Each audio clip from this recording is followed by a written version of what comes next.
പ്രധാനമായിട്ടുള്ള ഹിമാലയൻ നദികളാണ് സിന്ധു, ഗംഗ, ബ്രഹ്മപുത്ര. സിന്ധു, ഗംഗ, ബ്രഹ്മപുത്ര.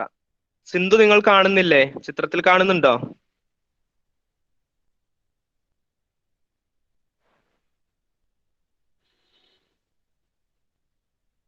സിന്ധു, ഗംഗ, ബ്രഹ്മപുത്ര തുടങ്ങിയാണ് പ്രധാനമായിട്ടുള്ള ഹിമാലയൻ നദികള്. സിന്ധു നദി ഉത്ഭവിക്കുന്നത് എവിടെ നിന്നാ? പാകിസ്ഥാൻ. സിന്ധു നദി ഉത്ഭവിക്കുന്നത് എവിടുന്നാ?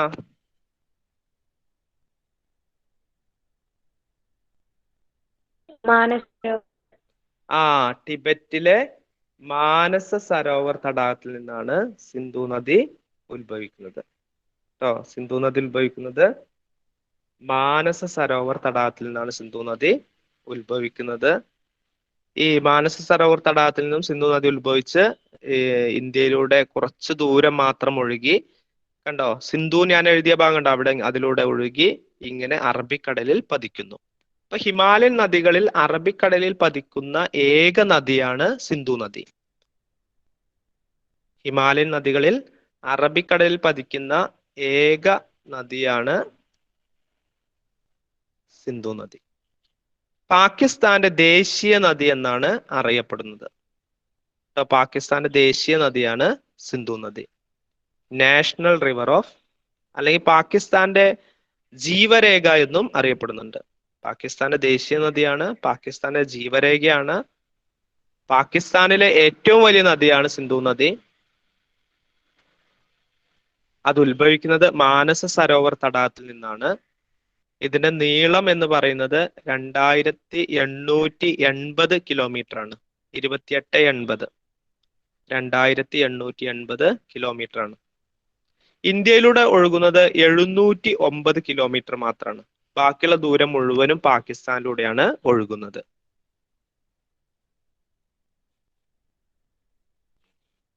നമ്മുടെ കേന്ദ്രഭരണ പ്രദേശമായ കാശ്മീരിൽ കൂടെ മാത്രമാണ് സിന്ധു നദി ഒഴുകുന്നത്. അങ്ങനെ കാശ്മീരിലൂടെ ഒഴുകി ഈ മാനസ സരോവർ തടാകത്തിൽ നിന്ന് ഉത്ഭവിച്ച് അത് ടിബറ്റിലാണ്. ടിബറ്റ് ചൈനയുടെ ഭാഗമാണ്. ടിബറ്റിൽ നിന്ന് ഉത്ഭവിച്ച് മാനസ സരോവറിൽ നിന്ന് ഉത്ഭവിച്ച് ഇന്ത്യയിലേക്ക്, കാശ്മീരിലേക്ക് പ്രവേശിക്കുകയാണ്. കാശ്മീരിലൂടെ കുറച്ച് 709 കിലോമീറ്ററോളം ഒഴുകി നേരെ പാകിസ്ഥാനിലേക്ക് പ്രവേശിക്കുകയാണ്. പാകിസ്ഥാനിലൂടെയാണ് ബാക്കി 2000 ചില്ലാന കിലോമീറ്ററും ഒഴുകുന്നത്. അങ്ങനെ പാകിസ്ഥാനിലൂടെ ഒഴുകി അത് അറബിക്കടലിൽ പതിക്കുന്നു. ഇവിടെ സിന്ധുവിന്റെ പ്രധാനമായിട്ടുള്ള പോഷക നദികളാണ് Jhelum, Chenab, Ravi, Beas, Sutlej. Jhelum, Chenab, Ravi, Beas, Sutlej are the tributaries of Indus river. ഇതൊക്കെ സിന്ധു നദിയുടെ പോഷക നദികളാണ്.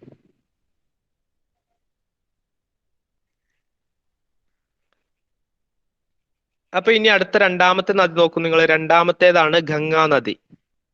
ഗംഗാ നദി ഉത്ഭവിക്കുന്നതും ടിബറ്റിൽ നിന്നാണ്. ഉത്ഭവസ്ഥാനത്തിന് പറയുന്ന പേരാണ് ഗംഗോത്രി. ഗംഗോത്രി ഹിമാനിയിലെ ഗോമുഖ് ഗുഹയിൽ നിന്നാണ് ഗംഗാ നദി ഉത്ഭവിക്കുന്നത്. ഗോമുഖ് ഗുഹ, കേവ്. ഗോമുഖ് കേവിൽ നിന്നാണ്, അല്ലെങ്കിൽ ഗുഹയിൽ നിന്നാണ് ഗംഗാ നദി ഉത്ഭവിക്കുന്നത്. ഗംഗാ നദി ഇന്ത്യയിലെ ഏറ്റവും വലിയ നദിയാണ്. ഇന്ത്യയുടെ ദേശീയ നദിയാണ് ഗംഗാ നദി. ഇനി നോക്ക്, ഗംഗാ നദി ഉത്ഭവിക്കുന്നത് ഗംഗോത്രി ഹിമാനിയിലെ ഗോമുഖ് ഗുഹയിൽ നിന്നാണ് ഉത്ഭവിക്കുന്നത്, അല്ലെങ്കിൽ ഗോമുഖ് കേവിൽ നിന്നാണ് ഉത്ഭവിക്കുന്നത്. അങ്ങനെ ഇന്ത്യയിലൂടെ ഇങ്ങനെ ഉത്തർപ്രദേശിലൂടെയും ഒക്കെ ഒഴുകി, ഇങ്ങനെ ബീഹാറിലൂടെയൊക്കെ ഒഴുകി അത് നമ്മുടെ വെസ്റ്റ് ബംഗാളിൽ, പശ്ചിമ ബംഗാളിലൂടെ ഒഴുകി അവസാനം ബംഗ്ലാദേശിൽ പ്രവേശിക്കുകയാണ്. ബംഗ്ലാദേശിൽ പ്രവേശിച്ച് ബംഗ്ലാദേശിലൂടെ ഒഴുകി ബേ ഓഫ് ബംഗാൾ, അല്ലെങ്കിൽ ബംഗാൾ ഉൾക്കടലിൽ പോയിട്ട് പതിക്കുന്നു. ബംഗ്ലാദേശിൽ ഗംഗാ നദി അറിയപ്പെടുന്നത് പത്മ എന്ന പേരിലാണ്. ബംഗ്ലാദേശിൽ ഗംഗാ നദി അറിയപ്പെടുന്നത് പത്മ എന്ന പേരിലാണ്. ഇന്ത്യയുടെ ദേശീയ നദിയാണ് ഗംഗാ നദി. പ്രഖ്യാപിച്ച വർഷം അറിയോ? എന്ന് മുതലാണ് ദേശീയ നദിയായിട്ട് പ്രഖ്യാപിച്ചത്? 2008. 2008 നവംബർ 4.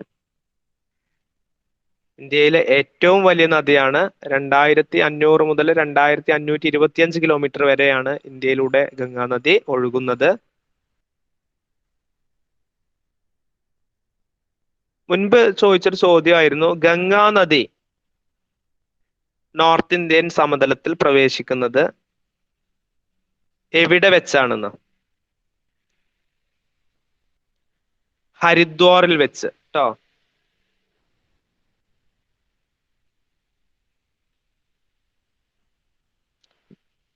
ഹരിദ്വാറിൽ വെച്ചാണ് ഗംഗാ നദി നോർത്ത് പ്ലെയിനിലേക്ക് പ്രവേശിക്കുന്നത്.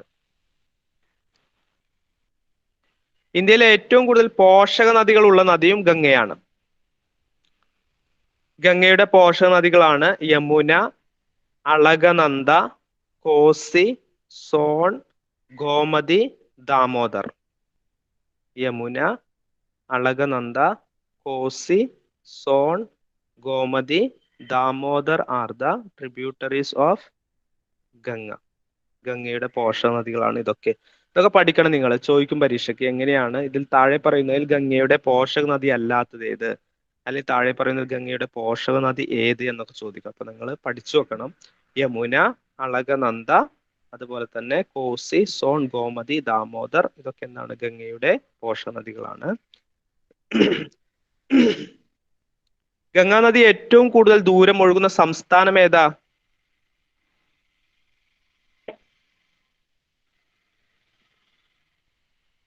ഗംഗാ നദി ഏറ്റവും കൂടുതൽ ദൂരം ഒഴുകുന്ന സംസ്ഥാനം. ചിത്രം നോക്കിയിട്ട് പറയേ.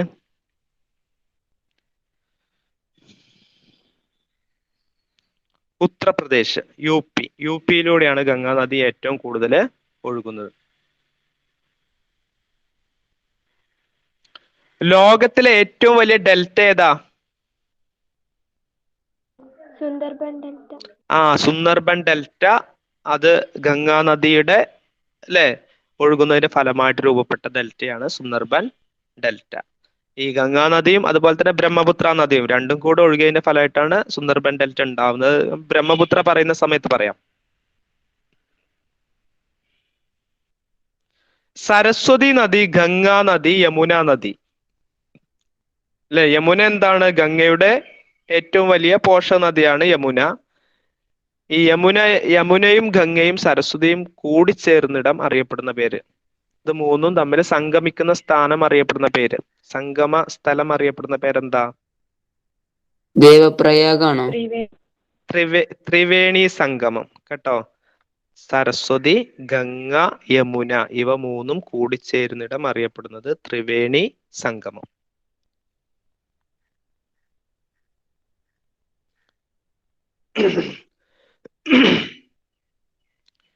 കാളിന്തി എന്ന പേരിൽ അറിയപ്പെടുന്ന നദി ഏതാ? കാളിന്തി.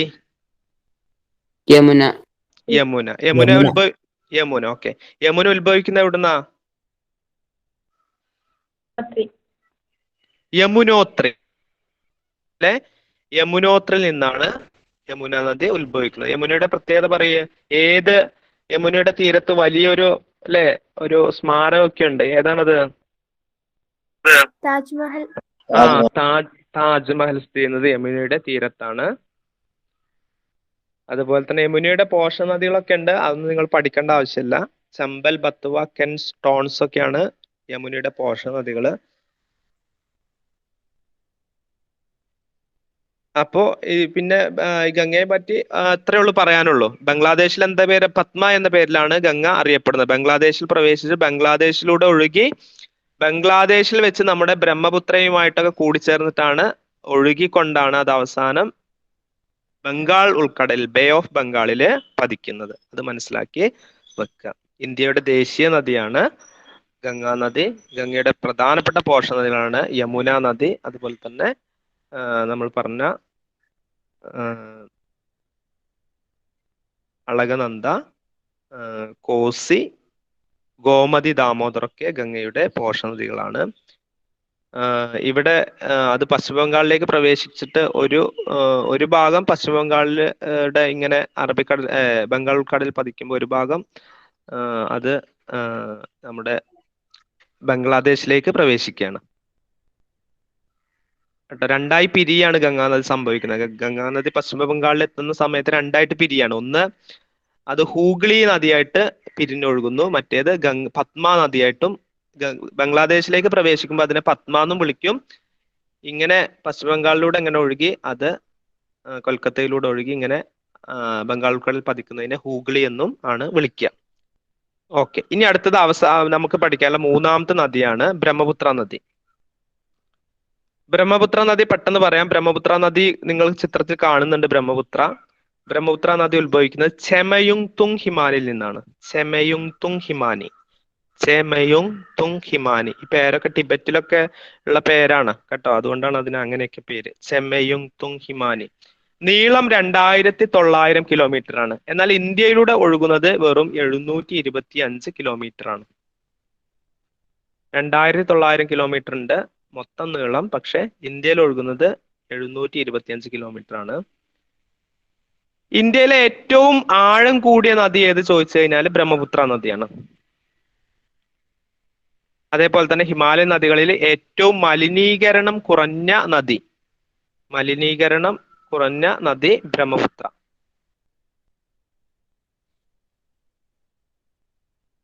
കേട്ടോ. അതുപോലെ തന്നെ ഹിമാലയൻ നദിക്ക് ഈ ബ്രഹ്മപുത്ര നദിക്ക് കുറച്ച് പോഷക നദികളൊക്കെ ഉണ്ട്. പ്രധാനപ്പെട്ടിട്ടുള്ള പോഷക നദികളാണ് ടീസ്റ്റ, ലോഹിത്, മനാസ്, സുബൻസിരി,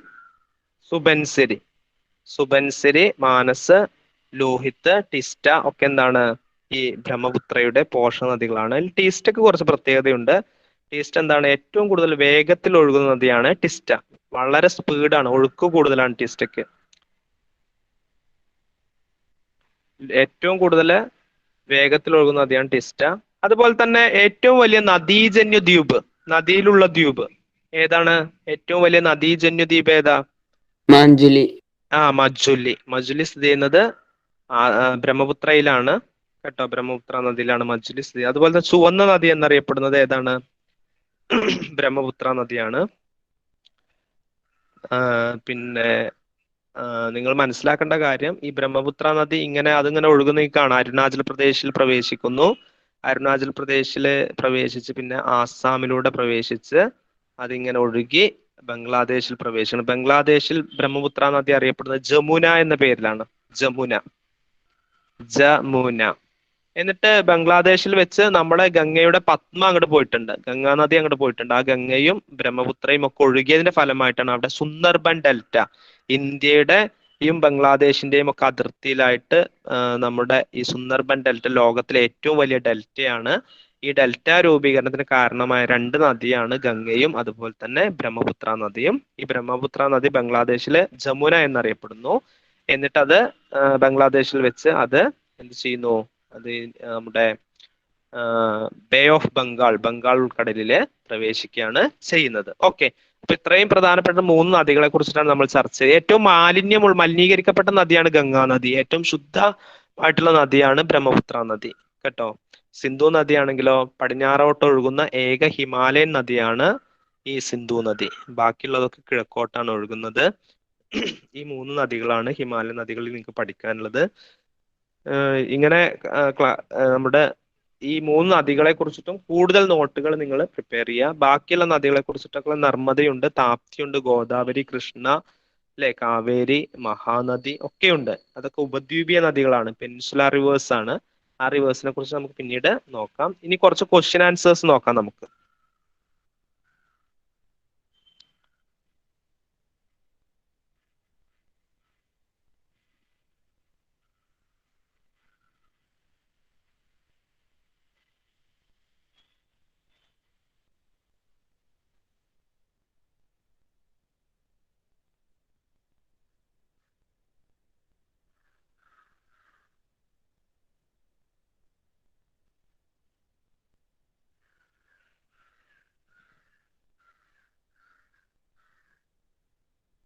വേഗം നോക്കാം കേട്ടോ. കുറച്ച് ക്വസ്റ്റ്യൻസ് ഉണ്ട്. എനിക്ക് ഞാൻ ഇന്ന് എടുക്കണം വിചാരിച്ച പാഠഭാഗങ്ങളാണ് ഇതൊക്കെ. നമുക്ക് പറയാൻ പറ്റിയില്ല, പക്ഷെ എന്നാലും ക്വസ്റ്റ്യൻസ് നോക്കാം. താഴെ പറയുന്ന പ്രസ്താവനയിൽ ശരിയല്ലാത്തത് ഏത്? താഴെ പറയുന്ന പ്രസ്താവനയിൽ ശരിയല്ലാത്തത് ഏത്? ക്വസ്റ്റ്യൻ ഇതാണ്, താഴെ പറയുന്ന സ്റ്റേറ്റ്മെന്റിൽ തെറ്റായിട്ടുള്ള സ്റ്റേറ്റ്മെന്റ് ഏതാണെന്നുള്ളതാണ്.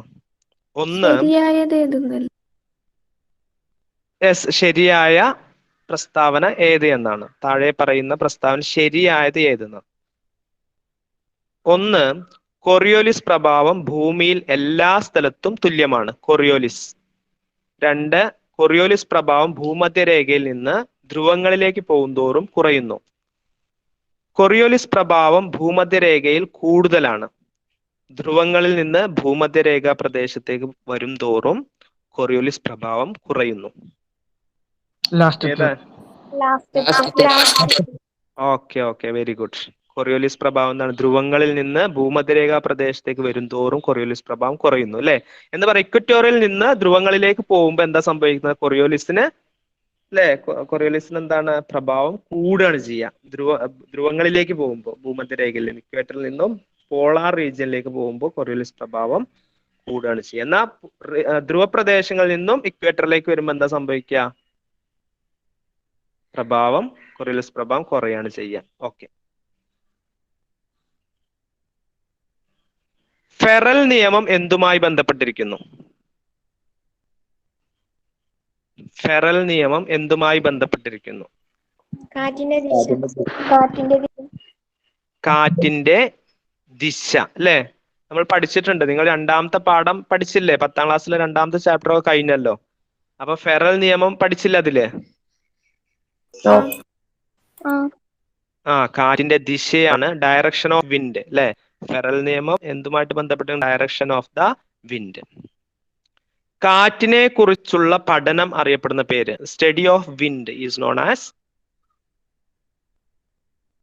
സീസ്മോളജി ഉണ്ട്, എറിമോളജി ഉണ്ട്, വിൻഡ് വെയിൻ ഉണ്ട്, ആനിമോളജി ഉണ്ട്.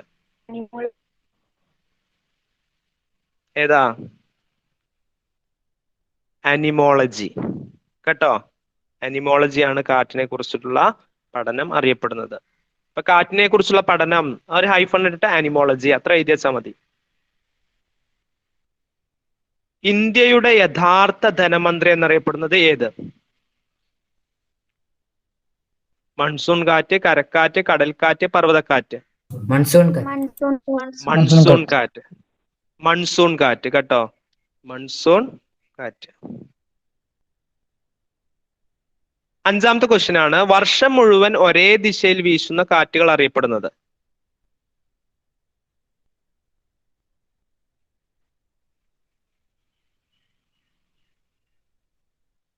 കാലികവാദങ്ങൾ.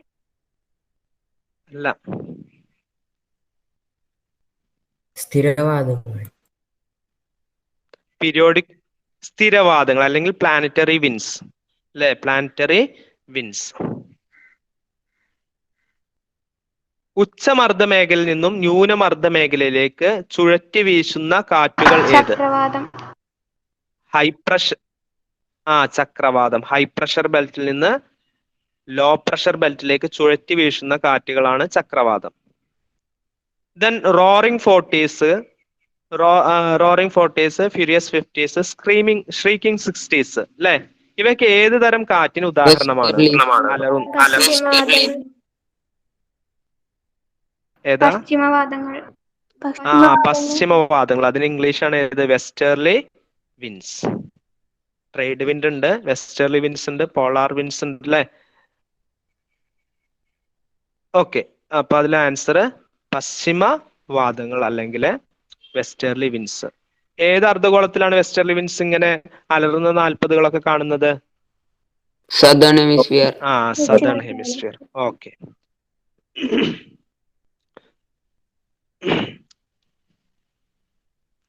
മൺസൂൺ എന്ന പദം ഏത് വാക്കിൽ നിന്ന് ഉത്ഭവിച്ചതാണ്?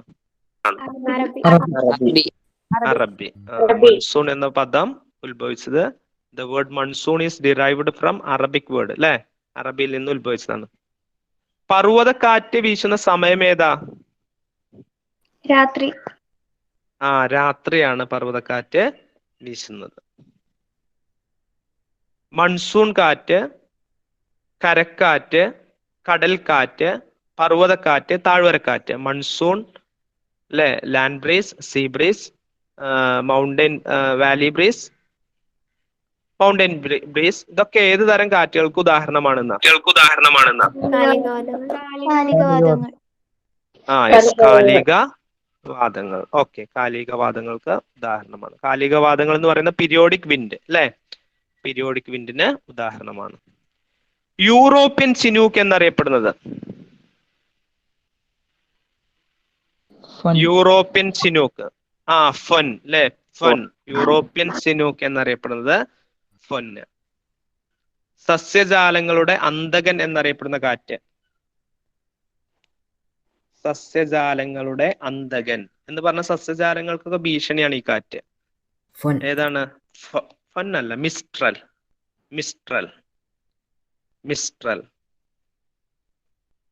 മുന്തിരിക്കുലകൾ പാകമാകാൻ സഹായിക്കുന്ന പ്രാദേശികവാദം എന്ന് പറഞ്ഞാല് ഫൊൻ.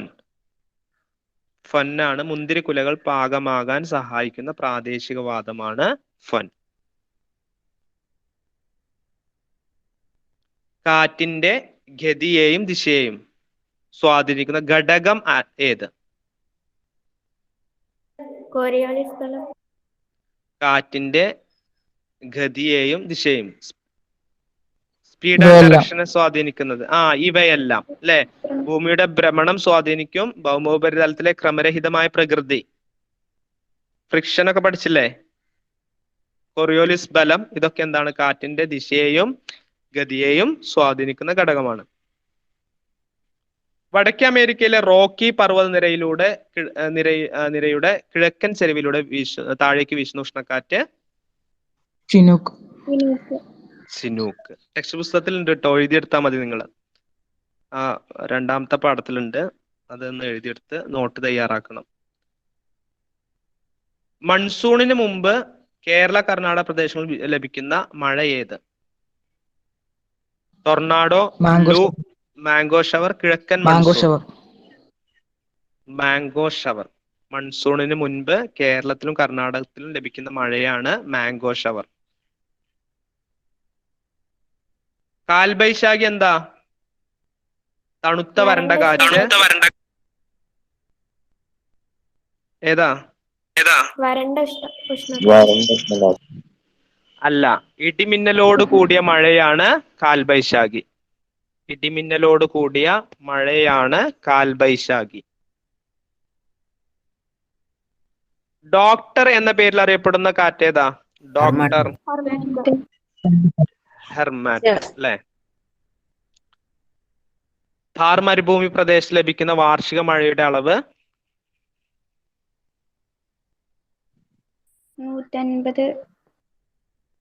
150 മില്ലിമീറ്ററിൽ താഴെ കേട്ടോ. 150 മില്ലിമീറ്ററിൽ താഴെ.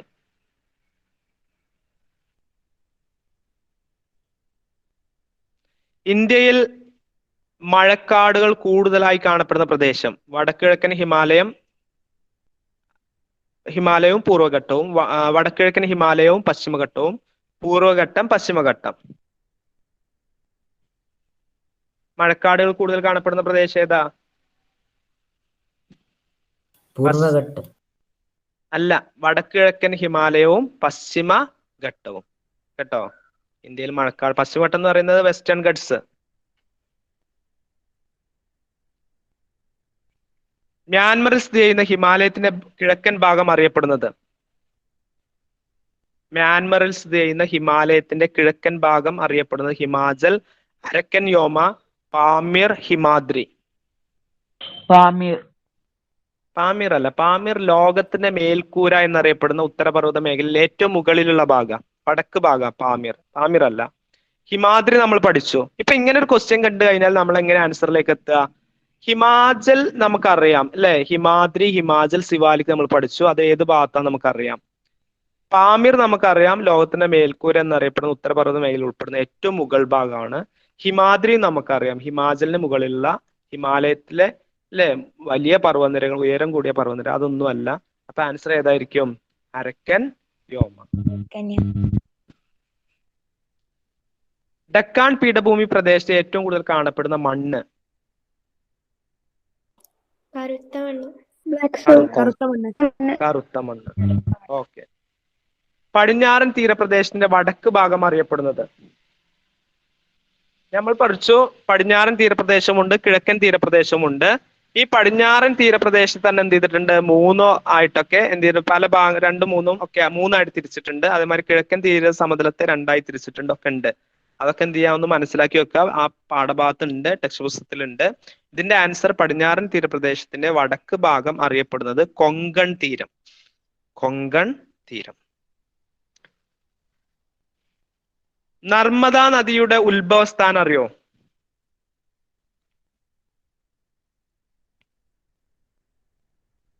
നർമ്മദ നദിയുടെ ഉത്ഭവസ്ഥാനം അമർകണ്ടക് കുന്നുകൾ. ഏറ്റവും അവസാനത്തേത് അമർകണ്ടക് കുന്നുകൾ. അമർകണ്ടക് കുന്നുകൾ. നർമ്മദ നദി ഉത്ഭവിക്കുന്നത് ഒറിജിനേറ്റ്സ് ഫ്രം ദി അമർകണ്ടക് കുന്നുകൾ. ഇന്ത്യയിലെ ഏറ്റവും നീളം കൂടിയ നദി ഗംഗ. ഗംഗാ നദി. ഇന്ത്യൻ ഉപഭൂഖണ്ഡത്തിലെ ഏറ്റവും നീളം കൂടിയ നദി ഏതാണ്?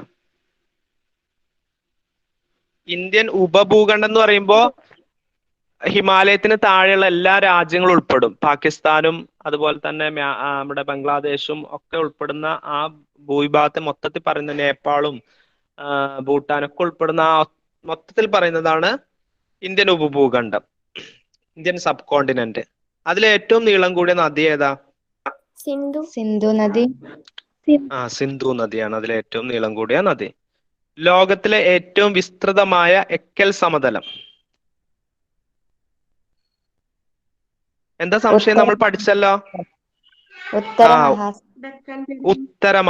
ഇങ്ങനെയാണ് പരീക്ഷ ചോദിക്കുക. ലോകത്തിലെ ഏറ്റവും വിസ്തൃതമായ എക്കൽ സമതലം ഏത്? ഡക്കാൻ പീഠഭൂമി, ഉപദ്വീപീയ പീഠഭൂമി, ഉത്തര മഹാസമതലം, തീരപ്രദേശം. അപ്പൊ ആൻസർ ഏതാണ്? ഉത്തര മഹാസമതലം, നോർത്ത് പ്ലെയിൻ. ഓക്കെ. ത്രികോണാകൃതിയിൽ നർമ്മദ നദിയുടെ തെക്ക് ഭാഗത്ത് സ്ഥിതി ചെയ്യുന്ന പീഠഭൂമി? ത്രികോണാകൃതിയിൽ നർമ്മദ നദിയുടെ തെക്ക് ഭാഗത്തായി സ്ഥിതി ചെയ്യുന്ന പീഠഭൂമി? ഡക്കാൻ പീഠഭൂമി. Yes, very good. ഡക്കാൻ പീഠഭൂമി, ഡക്കാൻ പ്ലാറ്റോ. ഇന്ത്യയിലെ ഏറ്റവും വിസ്തൃതിയേറിയ ഭൂവിഭാഗം? ഉപദ്വീപീയ പീഠഭൂമി. ഇന്ത്യയിലെ ഏറ്റവും വിസ്തൃതിയേറിയ ഭൂവിഭാഗമാണ് ഉപദ്വീപീയ പീഠഭൂമി. ഇന്ത്യയുടെ ധാന്യപുര എന്നറിയപ്പെടുന്നത്?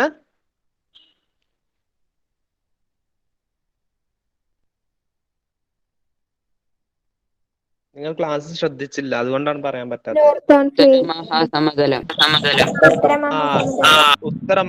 ഉത്തര മഹാസമതലം അല്ലെങ്കിൽ നോർത്ത് പ്ലെയിൻ. ഇത്രയും ക്വസ്റ്റ്യൻസ് ഒക്കെയാണ് ഉള്ളത്. കുറച്ചുകൂടി ക്വസ്റ്റ്യൻസ് ഒക്കെ ഉണ്ട്. നമുക്ക് എന്ത് ചെയ്യാം, അത് അടുത്ത ക്ലാസ്സിൽ നമുക്ക് എന്ത് ചെയ്യാം, അതൊക്കെ നോക്കാം കേട്ടോ.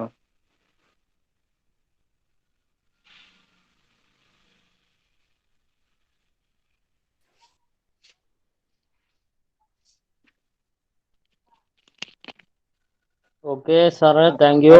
Okay okay okay, thank you very much. പ്രിയപ്പെട്ട വിദ്യാർത്ഥികളെ, ഇനി നമ്മൾ ഇതിന്റെ ബാക്കി ഭാഗം അടുത്ത ക്ലാസ്സിൽ ഉണ്ടായിരിക്കും. അതേപോലെ നിങ്ങൾക്കുള്ള ഡൗട്ട് കാര്യങ്ങൾ ഉണ്ടെങ്കിൽ സാറ് നമ്പർ നമ്മൾ അയച്ചു തരും, ക്ലിയർ ആക്കി തരും. ഇനി നമ്മളിപ്പോൾ 4 ക്ലാസ് ആണ് നടന്നിട്ടുള്ളത്. നേരത്തെ നടന്നതിൻ്റെത് നമ്മൾ സംഗതികൾ എഡിറ്റ് ചെയ്തുകൊണ്ടിരിക്കുന്നുണ്ട്. അതിന്റെ പ്രയാസങ്ങൾ നേരിട്ടിട്ടുള്ളതുകൊണ്ടാണ്. ഇൻഷാ അല്ലാഹ് ഈ ക്ലാസ്സും റെക്കോർഡ് ചെയ്യുന്നുണ്ട്, അപ്പം അതും നിങ്ങൾക്ക് വിട്ടുതരും. ഏതായാലും നമ്മളുടെ ക്വസ്റ്റ്യൻ്റെ ആൻസറുകൾ നിങ്ങൾ എന്ത് ചെയ്യണം, സാർക്ക് അയച്ചു കൊടുക്കണം. അത് നോട്ട് ചെയ്ത് വെക്കണം. Okay, thank you.